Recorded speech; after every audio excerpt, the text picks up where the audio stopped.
what happens in our nation when this happens? What happens in the nation and the world?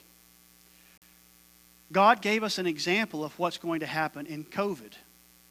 He let us see what godless people, which is what our nation is, do when something bad happens.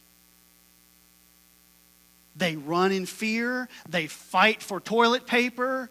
They riot in the street. What do you think it's going to be like when the government says, sorry, we don't have any money for you? You think they're going to come take what they can take from you? Inflation, shortages, crime.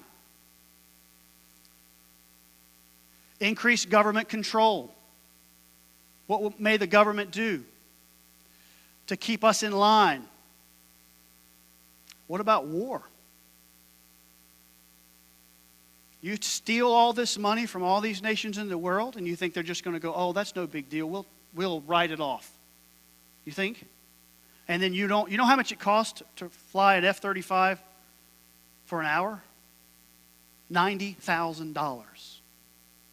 So you have all that equipment, but you got no gas for it, and you can't pay anybody to fly it anymore because you're out of money, because you borrowed and borrowed and borrowed, and you said, God, we don't care what you say, we don't care what your word says, we're going to keep borrowing because that's what we want to do. It is unlikely that America will retain its position of dominance in the world following this kind of event.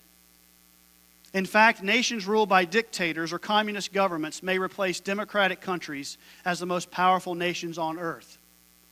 During this time, America will be ripe for takeover by foreign powers, either peacefully or by force. If another nation or group of nations promises relief to the American people, America's political leaders, in response to the cries of its citizens, may willingly pass over U.S. territory or sovereignty in exchange for assistance. Furthermore, due to the lack of funding, America's military will be greatly weakened and may not be able to repel an advance from a foreign army.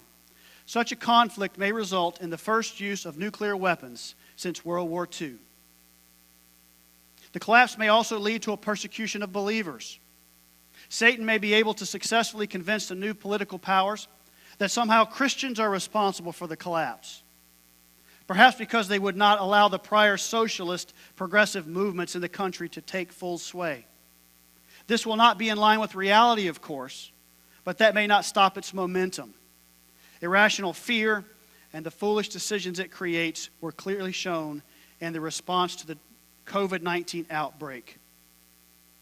And both the Bible and history are full of examples of the godless twisting reality to harm God's people.